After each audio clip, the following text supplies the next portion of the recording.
Welcome to Sober.Coffee, a weekly coffee chat sharing experience, strength, and hope for anyone on the sober road to recovery. You can download Sober.Coffee weekly on all podcast platforms and check us out on Instagram at Sober.Coffee Podcast and on Twitter at Sober.Coffee Pod. To learn more about us and to help support these sessions, visit online at Sober.Coffee. Here are your hosts, two guys on their own path to recovery, Mike and Glenn. Let's join them at the coffee shop. Good morning, Glenn. What's up, brother?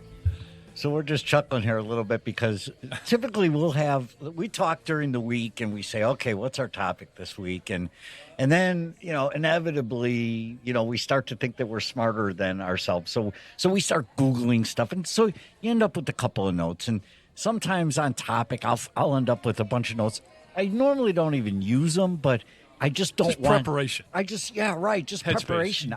Just a couple of notes. Well, wait. Yeah. Full transparency. So we record early at 6 a.m. on Saturday mornings. Yeah. Thanks, Brian, by the way. Brian. So I get this email from Mikey last night. Hey, can you print this? Man, I ran out of paper and ink printing so many notes. So okay, but on this particular session, all I've got is the title. I have no idea. I go.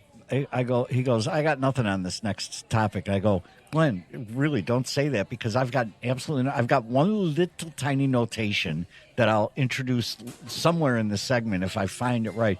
But yeah, so we just started laughing because we totally have a blank canvas right now. So Mikey's got a blank page. I've got a blank page. So Mikey's like, what are we doing? I'm like, dude, we're just going to share from the heart. He goes, okay. And so That's what happens most of the time anyway. Yeah, so our topic is never go back. I just want to share, this may help somebody out there. This was so instrumental for me and so helpful for me in early sobriety. In fact, it was a catalyst on me getting sober.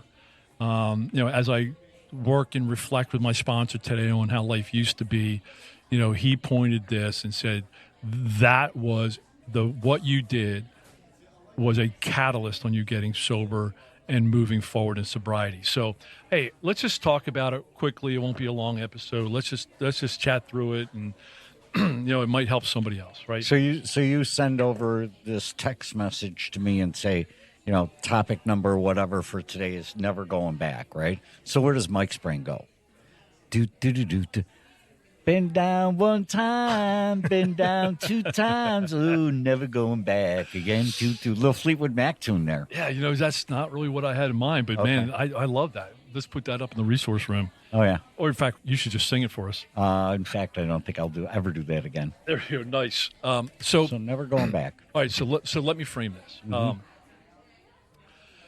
And I got to frame it the right way. So let me see, 2002, I got separated from my wife and I started dating and whatever. 2008, I met this girl, really cool girl, started dating, got into a deep relationship quick, which was not too intelligent. 6 months into it, moved in together.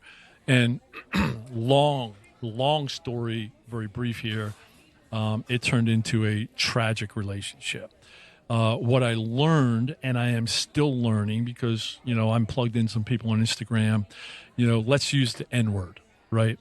Narcissist. Mm. So she was, and, because I don't have contact with her, but she was a narcissist. Mm-hmm. And I was in a bad space. Mm. So let me frame this right now. I was in a bad space. On our first date, I was half in the bag. We had dinner at a nice restaurant. It was a great first date, but I was lit. I was, 6 cocktails in or whatever. Our second date, we were going downtown. It was Labor Day weekend, and I was going downtown with her and her kids. I was so hungover, I had to stop at a hotel on the way to her house to pick her and her kids up and have Bloody Marys before I went downtown. Mm-hmm. And then I couldn't wait till lunchtime to have hey, let's have 2 Coronas, right? Just to, hair the dog, right? So that's how the relationship started. So then, like a month in, I disappeared one morning, and because I was hungover and from the night before, and so I told her, I said, "Hey, I got an issue with drinking. I probably shouldn't be drinking for my health or whatever." And I wasn't honest with her. And then she's got superpowers. She says, "Don't worry about it. You can still drink. I'll control your drinking." Oh, perfect. Let me tell you. But I mean, that's just her level. She could conquer drinking coach. Absolutely, my drinking coach. Well, that worked for literally 2 nights. She poured my little cocktails 2 nights in a row, and then boom. I was full blown alcoholic. I'd already been to run rehab. I hadn't told, so I wasn't honest with her from the start. So hey, I own that, and I'm still going to do my my 9th step with her, but when the timing is right. She was a narcissist, and there was no winning with her. And so I was trying to get better. I was trying to get sober. I was going to AA. She would mock AA. She would mock sobriety. She hated the fact that I was trying to get sober. She liked to have her martinis, and she would purposely be late coming home from the gym so I couldn't get to my meeting on time. I mean, it was such a cluster, and it was serving her. So I was trying to get sober on a foundation that shook every day. Every time I tried to stand up on my feet, she shook me down. And then the whole narcissist, it was almost like, I remember one day I spent like 8 hours trimming all the bushes, right? And she comes home. I'm sweating, she, the only thing she said, she pointed to one little bush and she goes, "You forgot to pick up a couple pieces over there." Yeah, and I'm picturing you had them all like Disney World. They were shaped like animals. They were. There was ducks and giraffes. My anal, perspective. It was perfect. Right. And so my whole life was like that. It didn't matter what I did. And I remember talking to a therapist, and I'm like, if I did 100% of what she said and what she wanted, life would be good. I had to be totally selfless. I had to give up my sobriety, my efforts for sobriety. She hated it. We broke up and then got back together. Broke up, got back together. Broke up, got back together. It was ugly. It was painful mentally, physically. It was just a mess. She was not the right person for me. She might be perfect for somebody else. She was not the right perfect person for me. So, never go back, right? In 2014, I started to go to a therapist, a coach, Dr. D. Great guy. And he helped me understand where I was at in the relationship and what I was really dealing with, right? So there's value in getting outside help. I really got value from getting an external perspective. We always laugh. It's hard to read the label on your own jar. He helped me read my label, and I was in a very bad situation. So I knew I had to get out and stay out. I had to shut that door. Again, she hated my sobriety, mocked the people in AA that I was becoming loving relationships with. I love my brothers. She'd make fun of them, right? So I read this book, Never Go Back. And it's written by a gentleman, Dr. Henry Cloud. He's a spiritual guy, but it's not wacky spiritual. But he's like a psychologist to like executives, right? And he does a lot on boundaries and all this stuff. And I wrote this book, Never Go Back. So somebody suggested that I read it, and so I read it.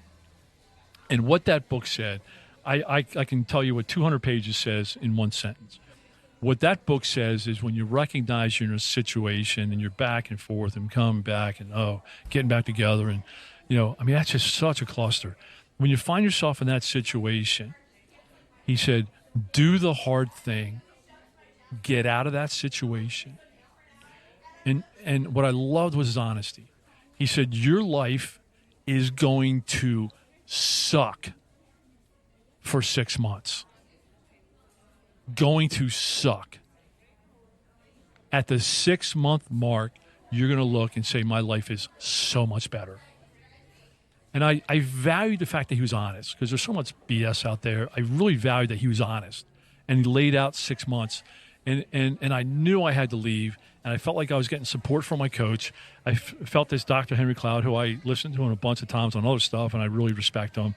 I just really align and click. And he's got a show out there, a podcast, and he's got all kinds of stuff out there. He's great content. But so I respected that, and I said, okay, here's a timeline that I can live with, right? I know what 6 months is. I can get through anything for 6 months. I will commit to that. So this is, mid 2014.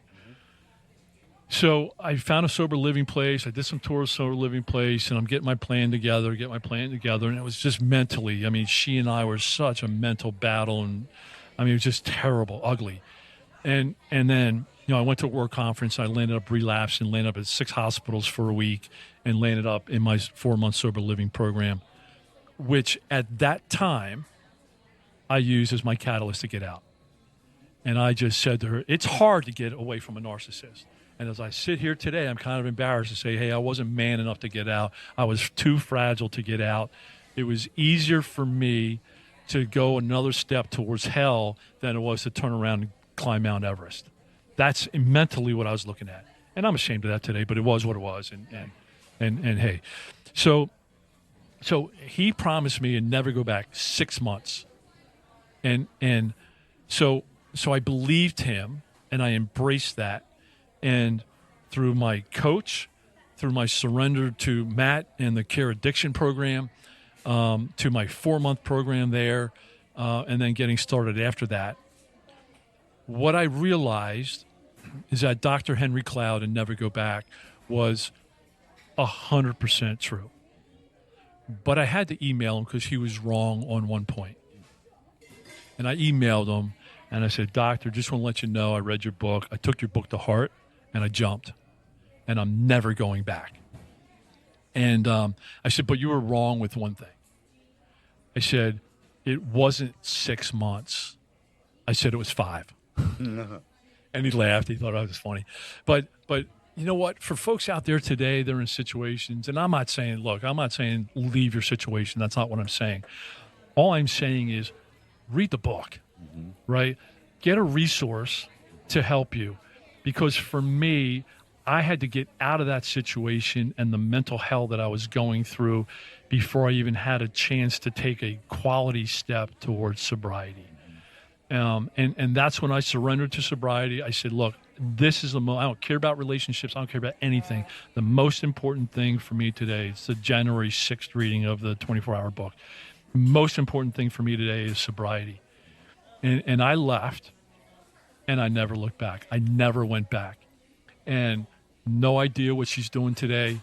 I have blocked her phone number from my phone. In fact, it was funny because I was working with Matt for a while after that. He goes, have you blocked her number? Mm-hmm. And I'm like, no. I'm like, okay, your assignment for this week is to block her phone number. Mm-hmm. Next Saturday we met. He goes, did you block her phone number? I'm like, no. He goes, why? He goes, that is such an issue. Why? Let's talk about that. And he was a very action-oriented therapist. And I'm like, you're right. I'm going to do it right now. And I did it, and on my phone today, she's blocked. And it's just, for folks out there today, the only message of hope, is you know what? It may suck for 6 months. Mm-hmm. Life may be total turmoil for 6 months. And I don't know what that looks like for you. Mm-hmm. I just don't. But I believed what Dr. Henry Cloud says and never go back. And I proved it in my own life. Now, you got to do the right things. Once you get out, you got to get on the right path. Mm-hmm. You can't get out, go to a homeless shelter and drink every day and things will get better. Right. But that is an amazing first step of hitting on the right path, is getting out of a very tough situation that you're in today. And I know some of our listeners we've connected with are in the same, kind of the same boat. And they've made that step. Maybe you have relationships in your life today that are hurting your sobriety, hurting your efforts for sobriety. Life is easier, life is better without those people. Yeah. It just is. And I don't know what result I'm going to get from saying that. And because I know that's probably not going to work for some people. I get that. But for me and my story, getting out and away from people who weren't supportive to me, and like my coach said, he goes, relationships are done when you stop teaching and you're done being taught. Mm-hmm. And I'm like, that never happened in that relationship because you're in the wrong relationship. Yeah. That was a great share. I mean, there are so many takeaways there. I'm not even going to try and trump it. I think you hit it. I just feel for the people that are in toxic relationships or in toxic scenarios. I love your message of hope, and that's what I think it is, a message of hope. Just a quick FYI, Never Go Back. There's a link to the book on our website. At the bottom of our resource page, you'll see the reading from January 6th, reading from the 24-hour. I hope that today is somebody's catalyst day for them too. It's tough. I look back now, Glenn, at the people that were in my life that were toxic, and I'll say some of them I proactively removed. Some of them just stopped liking me because they didn't like the new mic, and I'm okay with that, because the new mic, didn't pick. Old mic picked up the bar tab, new mic not so much, right? As one example, but I'm in a better place without those people and those situations in my life today. Far better place. Yeah, sometimes less is more, right? Yeah, right. And that includes material things, includes people Absolutely. too. But one thing I just have to finish off with this story because it's amazing. As we talk about so many times, we get signs in life. We just get signs in life that you're doing what you're supposed to do. You did what you're supposed to do, and you're where you're supposed to be. So here's full circle, right? So it's, last year, so let's say 6 months sobriety. Mm-hmm. No, not 6 months, 6 years sobriety. Years, right? My daughter, who I've rebuilt a relationship with, she lives out in Santa Monica. And so I go visit her, right? So, and I'm very cautious what kind of church I go to. And she wanted to go to church, right? She goes, hey, I got this church around the corner from me in Santa Monica. She goes, let's go. I'm like, hey, I'd love to go, but I don't like the religious church, all the rules. I'm done with that. But I said, sure, let's go. So I go to this church. It's an amazing church. It talks about spirituality. It talks about relationship with God, not all the rules, just a loving place to go, right? Well, guess who's a member there? Dr. Henry Cloud. No. Wow. Absolutely. I've seen him in the Paul. I'm like, man, he must be a guest speaker. No, he's a member of that church. Around the corner from my daughter, go to the same. It's just amazing. Yeah, how does that kind of stuff work? How does that work? Yeah, right. So, amazing stuff. And that's 6 years after I read this book. Right. Yeah. All right, brother. Read the book, man. Never go back. Never go back. Love you, man. Thanks. Never going back again.